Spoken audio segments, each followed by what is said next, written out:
Hey everybody, my daily updates channel is where I post more casual day-to-day content, and in it I answer specific questions from viewers directly in the comments. I also do stuff like live sales calls, lead gen, and more. I had somebody ask me a particularly interesting question the other day about Loom outreach strategy specifically, so in this video I wanted to answer that question once and for all.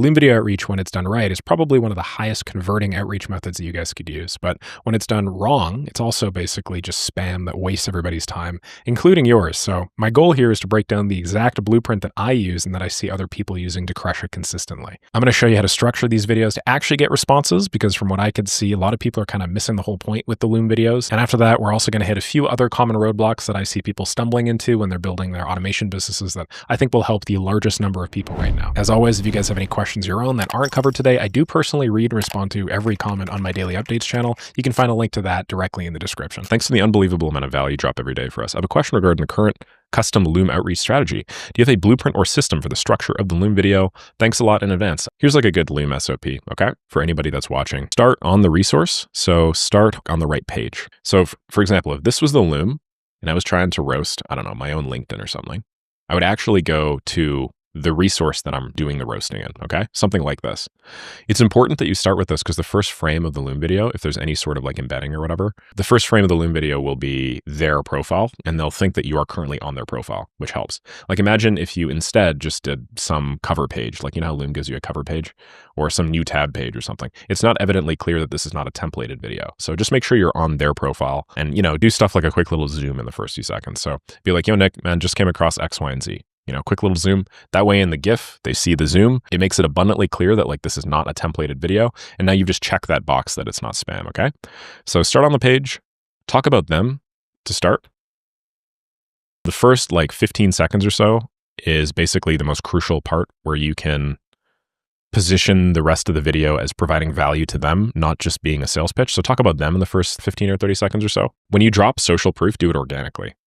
So what I mean by this is don't just say, hey, Nick, just landed on your LinkedIn. By the way, I do X, Y, and Z, and I've made $1 million bajillion for creators like blank and other people like blank and blah, blah, blah, blah, blah, right? Because that's not positioning the video to be valuable to me. When you talk about them, I always like doing something like, hey, I noticed really, really small thing that I can fix for you to make you, I think, $10,000, maybe $15,000 more per month. But you can let me know your thoughts on that if you find this interesting. It has to do with X, Y, and Z, and I'm actually going to show you everything you need in this video so you can just like hand it off to your team.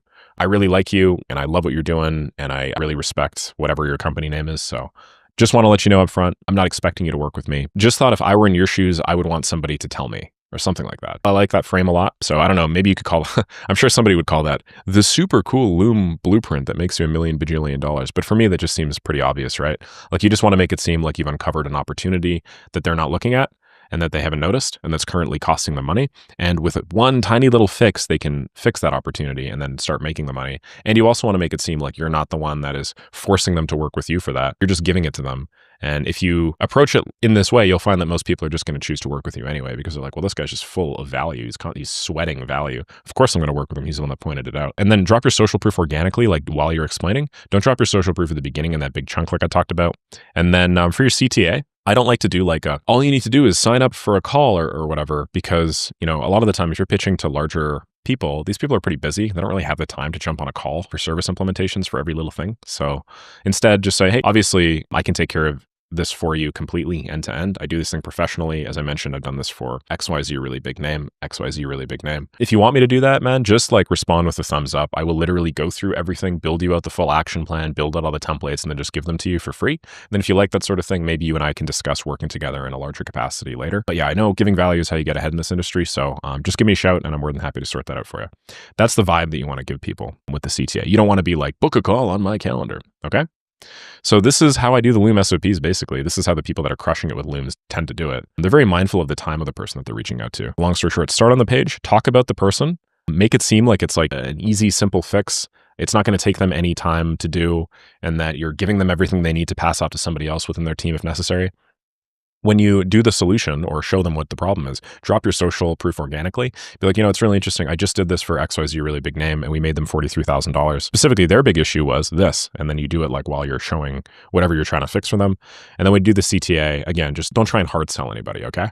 Try and make it as low friction as humanly possible for them to get back to you. So it's like, just drop me a thumbs up and I will literally do everything that I just told you I would do for free. I'll put it in you or your team's hands. And then only if you guys absolutely love it can we talk about maybe working together in the future. Dead Thunder 11 says, Nick, thanks for this info. I'm wondering, do I need a team for my agency or can I run it solo? You can absolutely run it solo. I ran my agency solo for a very long time. Then I ran my info product solo for a very long time as well. The limit that most people say you need to start hiring at is actually a lot higher than you think. And the benefit to not hiring right away, just so everybody's on the same page, is that let's say you're at $5,000 a month and you start thinking, oh man, it's so hard to keep up with this stuff. I should hire somebody. One, the higher you're going to get at $5,000 a month is going to suck. You don't really have a very good budget to get good people. So odds are you're going to end up with some issues on that side of things. Either they're going to need to be trained or managed more than average, or their longevity is just a little bit lower, or I don't know, there's just some other issue with hires at that level, which is unfortunate. The likelihood of them working out is lower. Let's say you do end up hiring them and then 2 months go by and you train them up and everything is good. Now you're making $5,000 a month. You pay them $3,000 a month. Now you're making $2,000 a month. They're never going to be able to do the thing as good as you, which is just an unfortunate reality. And your agency is going to grow slower because of it, because of, poor retention, poor customer quality control and stuff like that. Okay, now contrast this with a totally different idea. Instead of you just running the exact same business model in Universe B, you reach $5,000 a month and you think, hey, rather than hiring somebody, how can I shift the way that my business operates so that I can increase the total ceiling revenue attainable with just me? So I'll give you a quick example that a lot of people end up doing, myself included. Instead of selling custom builds, like most people do from 0 to 1, you start selling productized services instead.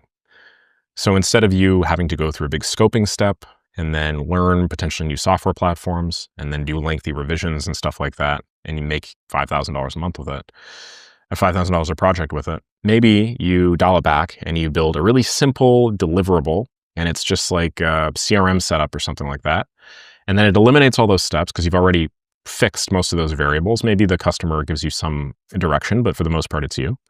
And then instead of just doing one of those a month or something, now you can do 5. And instead of charging $5,000, you're charging $2,000 because it's a smaller, simpler project. But 2 times 5 is 10, which is 2 times what you're making at $5,000. Do you kind of see my point here? I guess to make a long story short, every time you're faced with this, like, holy shit, I don't really know if I can keep going, fork in the road on your path, you sort of have 2 choices. And choice number 1 is hire, and then continue doing the same business model, just slower. And then the other choice is, okay, think about how you could remake your business model to function at a higher level of leverage, which is what I've done, what a lot of other people here do. And this is how freelancers and solo agencies are hitting, 20, 30, and 40K months. Xander says, sup dog, love the regular effort, wanted to run something by you. So he's using something I used in one of my email campaigns. So I'm using cold email with dental clinics and creative agencies with 9 inboxes at 270 emails a day. The reply rate is shit 2% and little to no positive reply. I've been copywriting for 1.5 years now. Copy-wise, everything is as solid as it can be. Offer guarantee value, free leads, etc. Don't really know why this is happening. So what do you say? Should I ramp up to like 15 inboxes doing 500 emails a day or something else? I know it's hard to understand via YouTube comment, but would really appreciate if you could help. Thanks for the content, Nick. Yeah, no problem. Listen, man, first of all, you say I've been copywriting for 1.5 years now, meaning copy-wise, everything is solid. 1.5 years is very little in the grand scheme of things, right? Like, I've probably been doing copywriting for 10 years now, and I'd consider myself pretty good at it, but I wouldn't consider myself the best in the world or anything. So you're saying that everything's as solid as it can be. I don't really believe you. If the reply rate's shit and it's 2%, then obviously your copy is not. You're saying, oh, maybe it's the leads, maybe it's the deliverability, maybe it's something else. Dude, you can make any campaign have massive reply rates with the right copy. It's not about the audience. It's not about the leads. It's not about any of that stuff. Okay. Shit leads is like the number one excuse that people make because their performance isn't up to par. So I don't mean this just to put you on the spot and tell you that you suck or anything, but the copy is not as solid as it could be. Copy is by definition not as solid as it can be if your reply rate is 2%. Also, a couple of other loaded assumptions here that reply rate is shit at 2%. I've scaled many email campaigns at 2% reply rate. These are usually higher average order value email campaigns, or they're email campaigns to people that are a little bit more enterprise where reply rates just tend to be lower. That doesn't necessarily mean that you can't make any money off of it. That's still 1 in 50 people responding to you. The thing that matters here is just what is the positive reply rate. If your positive reply rate here is, 50 or 60%, that's still 1 in 100 emails positive, right? So let's just say you send 10,000. Well, now you have 100 positive responses per day. Like, is this really a shitty campaign? No, it's obviously an incredible campaign. But if your positive reply rate, as you were mentioning, is very, very poor, I don't know, let's say it's like 5% or something, then obviously this is 1/10 of that, meaning at 10,000 emails a day, you'd only get 10 positive responses, which, is only going to convert to, I don't know, between 3 to 5 calls, maybe more. I don't know. I'm just like throwing some stuff at the wall, given the fact that you're reasonably new to this, which ultimately is not really going to be anywhere near as worth it. Okay. So just want to let you know right off the bat that the main issue here is your copy. You may try and run from it. You may try and escape it, but destiny arrives. Make me purple. Main issue is the copy. And you shouldn't just ramp up to 15 inboxes. You should learn why your copy isn't working. Maybe your copy is good, but it just doesn't work as well for the current industry that you're tackling, or maybe the current audience size or whatever. But you can either adjust your copy or you can try a different audience. But like, you're trying right now to solve a problem that is very clearly copywriting related by just throwing more volume at it. And if your reply rate is nothing, or not reply, if your positive reply rate's nothing, this isn't going to help you. Okay? You got to fix the copy, man.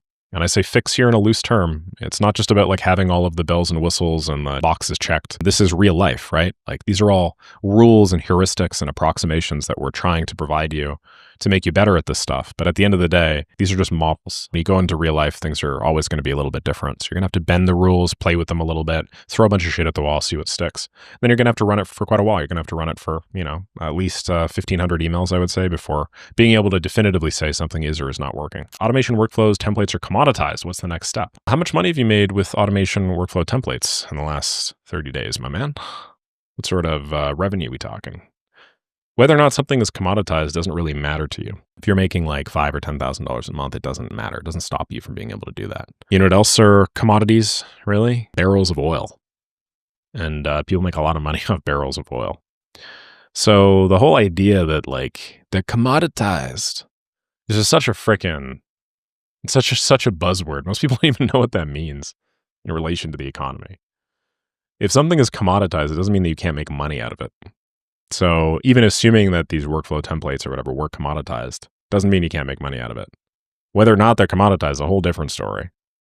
But like, yeah, man, like, dude, I'll tell you where commoditization matters. Commoditization matters when you're trying to run a $10 million a year business, or $20 million, or $50 million, or $100 million a year business, not a $10,000 a month business, Like, there's literally always room in a market for another $10,000 a month entrant. You don't have to worry about commoditization if you're just a freelancer trying to make a living. If you're trying to like build this huge Uber or whatever, yeah, you got to start worrying about stuff like that. But you're not, man. Like, let's be real here. We're just trying to earn a living. We're just trying to, make significantly more money than the average person while working significantly fewer hours. So all this talk about commoditization and about like, like the market saturation and stuff like that. Don't get me wrong. The markets get harder when they're saturated for sure. But the whole idea of like, that means that we have to fundamentally change our approach to do X, Y, and Z is wild, man. You could just always just work a little faster, work a little bit harder, and you get the same results. Okay. And if you want to make $10,000 a month, you don't even really have to work that hard. So automation workflow templates commoditized. What's the next step? And then are workflow templates commoditized? Yeah, I'd say templates are pretty commoditized at this point. Just calling it what it is. But your value is not in your ability to generate templates. Your value is in your ability to build a solution for a client. I would never just sell a template. This whole business model, the leverage here is in the perception of white glove managed service. And I've said this from day one. It's all just about the white glove managed service. The perception that you do high quality work. Look at Design Joy. It's the same way that it works. This guy uses templates for everything. He makes over $1 million a year as a solo agency owner with like 90 whatever percent margins. Honestly, he's just like me. Look at that. He templates out everything. Are his templates commoditized? Yeah, but is he selling the templates? No, he's not selling the templates. He's selling you on like the client experience. He's selling you on like, having your needs taken care of. He's selling you on peace of mind. He's selling you on all that. So you don't sell people on the freaking templates, guys. Because then you're no better than just like a, little template GPT or something. Hey, Nick, I'm interested in the topic of selling project management systems for marketing creative agencies. I've been looking around YouTube for a while. I haven't found any clear templates or mindsets on YouTube yet about how to set up a system like this, and I'm struggling to understand what a project management automation system looks like since I have no experience in project management. I know this is a long shot, but can you tell me what info I need to ask the prospect of the meeting and explain how you typically build out or scope the system so that I'm clear on what I'm dealing with and the prospect is clear in terms of what they want? Yeah, so this is a great question. To dog food a little bit, which just means to pitch you on my own service. I do have templates for project management systems inside of Maker School, spread out throughout month 2, month 3. I also have some resources between month 4 and month 5. So if you did want to just jumpstart everything and just have templates that work out of the box, definitely check out Maker School. Do a lot of project management. Obviously, it was a big part of my first business, which is ClickUp, where I built project management systems like this alongside my partner. That was one of the reasons why we were able to grow and scale with such a lean team. Anywho, In general, there are two types of project management systems nowadays. There is a stage-based system, and then there's a subtask-based system. So let me break down how these work in just a second. Basically, there's stage-based or subtask-based. Stage-based systems are for situations where projects flow linearly through a queue. So let me give you an example from my actual business here. Projects start at the very top here and then work their way down to the very bottom. So essentially, they start at some sort of awaiting assignment or assign stage. Then, because they're articles, we will add them to a writing stage. Then after that, they'll move to an editing stage. Then they'll move to a ready for submission stage, and then they'll move to submitted. So let me just break these all down for you. In our case, for writing, we start with assigned, then we go writing, then we go editing, then go ready for submission, and then finally we have a submitted stage. In a nutshell, these are the stages that matter. I know I had a few more stages over there, but those are just tertiary stages for various little management things that don't ultimately apply to the stages that a project will flow through. Okay, so you can rename these to whatever the heck you want. I mean, like assigned could also just be like queue. Writing could be, I don't know, scoping. Editing could be, I don't know, building. Ready for submission could be QA, and then submitted could be delivered, right? Like these don't have to be the exact same words that I'm putting down here, but they tend to represent similar ideas. You have some sort of queue, which is flexible, that allows the person that you are assigning the project to like manage their life and their day. You have some initial kind of rough draft thing. Then you have the actual thing itself. Then you usually have some sort of Q&A, and that's what our ready for submission stage is. And then ultimately you have some sort of stage that represents, hey, the task has now been delivered. Okay, so these are stage-based. These work really well for typically high volume applications where you have a lot of projects going through a queue. You have a big team, you need to be able to assign these things, and the projects themselves are relatively simple in nature. That is in direct contrast to what I'm calling subtask-based systems. Now, subtask-based systems look and work a little bit differently. So subtask-based systems are for situations where scopes are complex and projects can have multiple dependencies, let's say non-linear dependencies. What non-linear dependencies means in this case is it just doesn't always flow directly top to bottom through a queue. So let me show you an example with these. You'll see that there are multiple stages here: writing, editing, client delivery, for instance. This is a simplified example that I just wanted to show you guys that I'm using in this pipeline, but usually you kind of just use one or the other. If I go over to this project management system, which we are going to, let's do template creative agency. Okay, and what you'll see is in a system like this, which is like mailbox setup, instead of us just having a simple stage for each of the steps responsible for this task, launch instantly campaign, what we've done is we've broken all of these down into subtasks instead. And these are very similar conceptually to the statuses or stages that we had before, except now, because they're subtasks, we can actually have people work on them simultaneously without actually needing to materially affect the stage that they're in. And then the stages themselves just turn into to do, working, or complete, or maybe like blocker or something. Okay, so quick example here, launch instantly campaign. Well, there are a bunch of steps that are involved here, but you don't have to do all the steps one after the other. You have to do some of these steps one after the other. Some of these have dependencies, but not all of them. For instance, you start by connecting domains to your workspace. Then you connect mailboxes to instantly. Then you warm up and configure mailboxes, complete SPF and DMARC. Then you write the campaigns. Well, you could actually start writing the campaigns before you connect the domains to the workspace, right? So you could assign this to person A, and then you could assign this to person B, and you could actually have both of these tasks done simultaneously. Now, in our case, we've also added time estimates, due dates. There's some other information here as well, but you can add whatever fields you want in any sort of project management-based system, okay? Yeah, subtask-based systems tend to be much better for harder to scope, more variable things where you need to be able to jump in and just add an additional subtask for a system.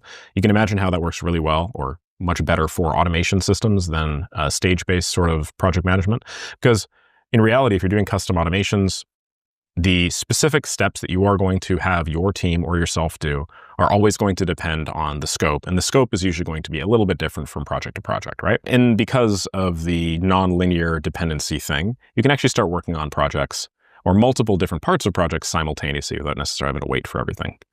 So that's more or less it. In terms of how to automate this, you basically just attach stage changes or subtask completions to webhooks. that are sent to make.com, which then trigger some sort of thing to occur in your workspace or maybe your Slack or your email. And there you have it. I hope these answers gave you some clarity on the challenges that you may or may not be facing with the AI and automation business. Here's the thing. This is just a small sample of the conversations that are happening all the time over on Daily Updates. So if you guys like this format and you guys want more direct answers to literally your question, I will eventually check that comment over there. Just leave one. I've never skipped a comment. Eventually I will get to it. Just head to the second link in the description. All you have to do is subscribe and then drop your question on any one of my videos, and I promise I will eventually address it. Thanks again for watching. Looking forward to catching you in the next one. Bye.